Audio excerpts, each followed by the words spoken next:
so much more to think about and consider when we talk about lipid transport, whether it was transport and sort of digestion of fatty acids and lipids in the GI tract. And now that we've actually gotten things out into the bloodstream, we need to think about it again. So I'm going to zoom in again and remind us of where we're at, right? We've consumed some dietary fat. We've digested it in the stomach. We've put it through the small intestine, and then we have taken out sort of those dietary fats and we're ready to transport them into the bloodstream. Okay, so we've already seen, and I'm going to highlight here, remember we talked about these little black sticks? These little black sticks represent fatty acids, and even though this picture sort of shows it like this is not the case that they are sort of free black sticks sort of floating around in your bloodstream. These are going to be complexed with the protein albumin. So that's sort of the first time that we sort of talked about this, okay? So highlighting over here, well, let me just kind of finish with our picture here. So we're going to see that's the first time we saw we're not going to have like free lipids just kind of circulating around. We are always going to have them complex with a protein to increase their solubility. So fatty acids are going to be complex with albumin. Many other proteins are going to be put into micelles, and then those micelles, which are going to be packed with triglycerides and cholesterol and other sort of lipid-containing molecules, are going to be traveling around the bloodstream because they're wrapped in a protein that does two things. We're going to increase the water solubility by having that protein there, and then we're also going to provide directions for where that particle should go. So I'm going to highlight some of those particles here on this picture, and then we'll kind of talk about them specifically. So particles that kind of come out of the GI tract and sort of start their route to the liver. Now remember, we talked about the liver is really interesting because it is one of the few organs that sort of has an entry point of two different kinds of blood, if you will. It has sort of the portal vein that comes in. That's deoxygenated blood that's coming in, but it is the first pass of materials that come from the GI tract kind of get into the liver. Now, we also have an arterial blood supply that comes to the liver, and of course that's going to provide oxygenated blood. So unique sort of system, and having two inputs of both a venous system and an arterial system to provide blood to the liver. Now, this portal vein sort of delivery is going to take these chylomicrons. So those are going to be dietarily derived, very large lipoproteins that contain all of those fats that we pulled out of our GI tract. So they're going to start by sort of delivering. They can deliver some things elsewhere, but oftentimes we're going to have these chylomicrons be delivered to the liver. They're going to be uptaken by the liver, and you can think about the liver as being sort of this FedEx sort of processing facility, if you will. It's going to repackage some things with different proteins, which give it different directions for where they're going to go. So now you can see these blue lines represent sort of exogenous sort of sources, and then when we have endogenous sources, we change to red. So now we're going to have things that are going away from the liver. They start out as these VLDL particles, so very low density. We're going to see what these look like in a minute. But these ultimately are going to be delivering their cargo as well. As they become less lipid rich, okay, their density is going to increase. So rather than becoming very low, they're going to be intermediate density or low density lipoproteins. Okay, so again, these are going to be traveling sort of throughout the bloodstream. And then we're going to be talking about HDL particles. Okay, so these HDL particles have directions that allow them to go back to the liver. So we're going to talk about two proteins. I want you to know the name of these two proteins and sort of what their directions tell them to do. So there's our picture here. We're going to put that picture into words and kind of remind ourselves of some of the things that we've just talked about. Okay, so specifically I want to remind us when we talked about fatty acids, this is the first time we saw a lipid particle that gets packaged with a protein to aid in its solubility. So fatty acids must be packaged with albumin. So we're going to see the package with the protein albumin. Okay, so that's what we kind of had shown over here. So we're going to package, that's what we showed here. They packaged with the protein albumin. All right, so now we're going to talk about these chylomicrons. Okay, so we're going to show this path that we already talked about, and then we're going to look at the structures of these lipoproteins and sort of talk about how they're different, things that I want you to know about them. So let's start with our chylomicrons. Okay, so these are dietarily derived. Okay, these are going to be put into your intestinal lymph. And from there, they're going to make their way into your bloodstream. And we highlighted through the portal vein. They're going to make their way to the liver. Now they may offload some of their cargo sort of before they get to the portal vein and to deliver to the liver. But once they deliver, or ultimately are delivered to the liver, they are going to be these cholesterol-rich chylomicron remnants. So cholesterol-rich chylomicron remnants. Okay, so we're going to see this sort of story a lot. We're going to talk about something called receptor-mediated endocytosis. So anytime we're talking about these large particles being taken up, they are often taken up by what we call receptor-mediated endocytosis. Okay, and so that is going to allow us to take up these particles in the liver. So again, even though we highlighted that the portal vein stops at the liver, we're not yet talking about the uptake of these particles. These cholesterol-rich chylomicron remnants are then taken up by the liver in this process called receptor-mediated endocytosis. So now that they are inside the liver, remember that they are rich in triglycerides and rich in cholesterol. Okay. Ultimately, we're going to do some repackaging. And then we are going to export these as VLDL particles. Okay. And then this is going to go out to our peripheral tissues. Okay. Now, at this point, I'm going to highlight that we can have some endogenous cholesterol that's put in there.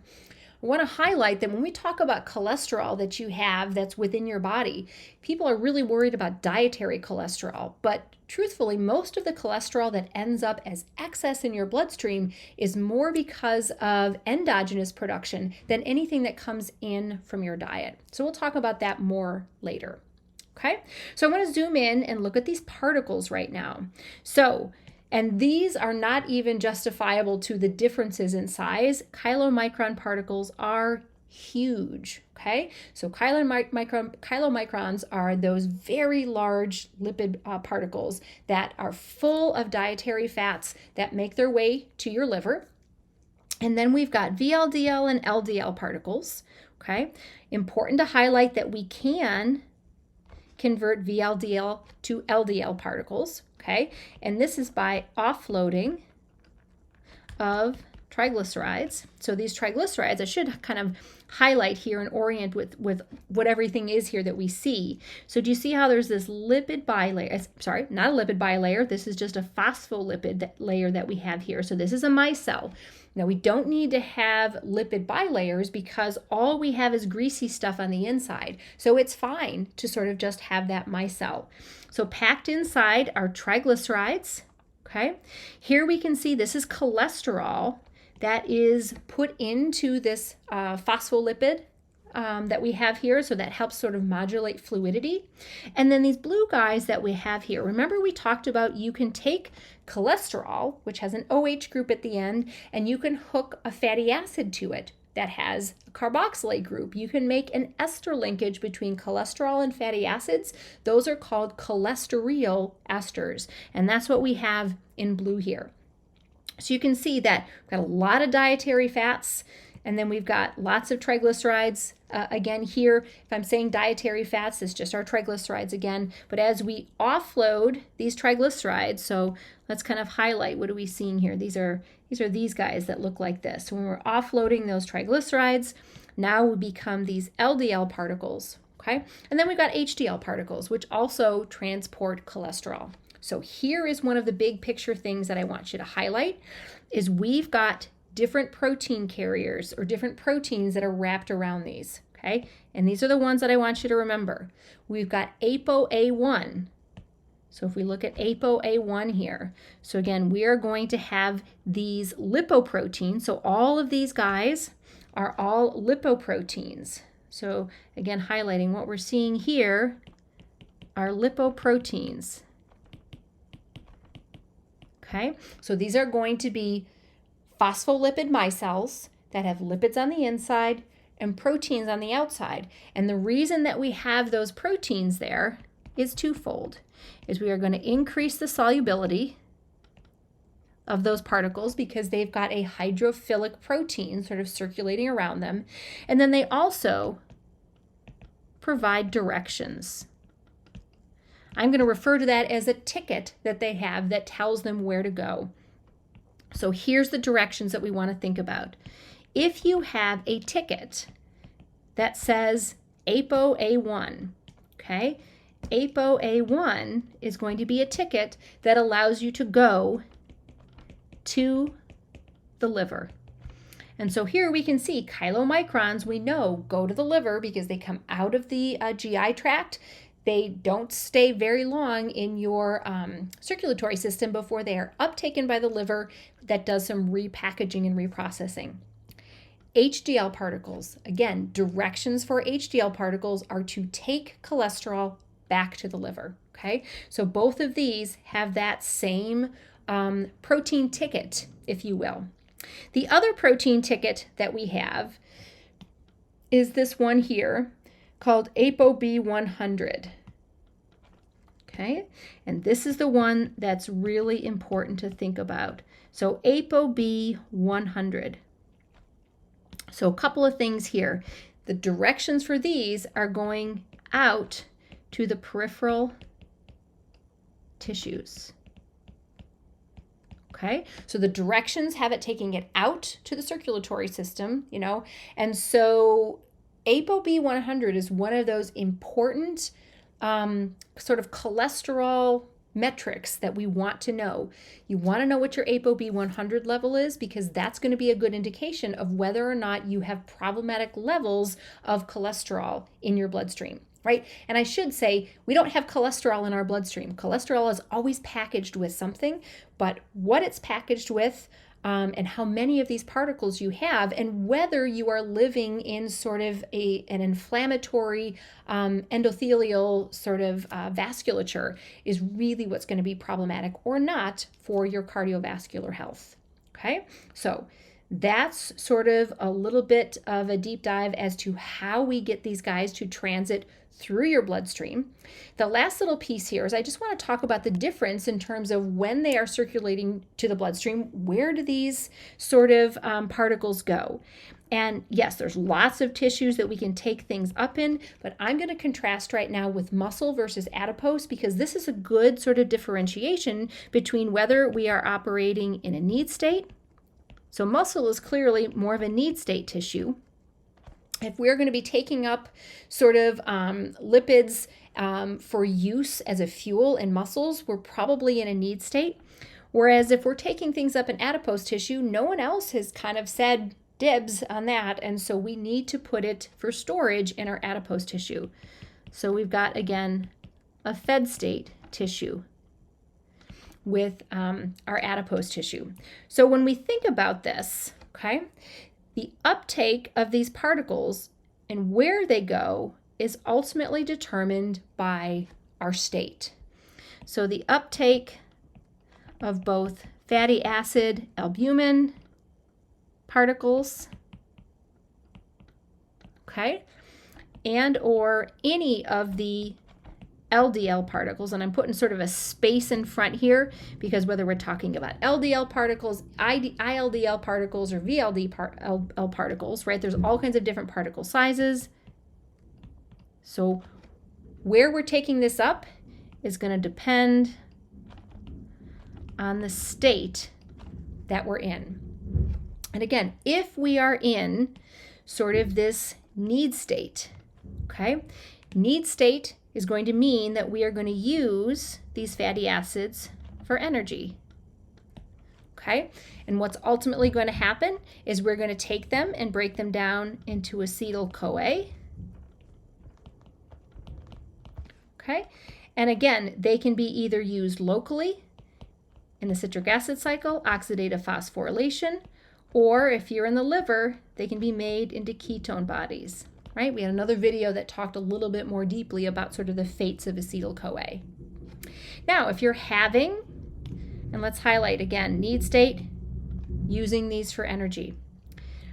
Other piece here, okay, is we can store these as triglycerides in adipose tissue.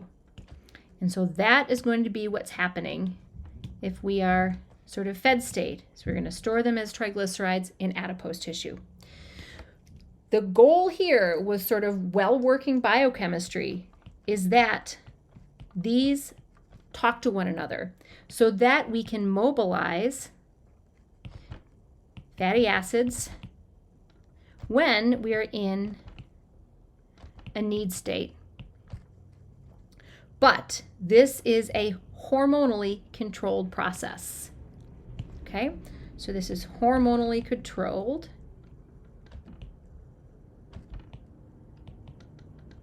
So hormonally controlled process.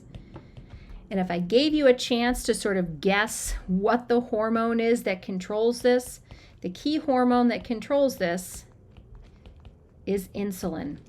And importantly, insulin will inhibit this process. So even though insulin, right, it's a fed state hormone, right?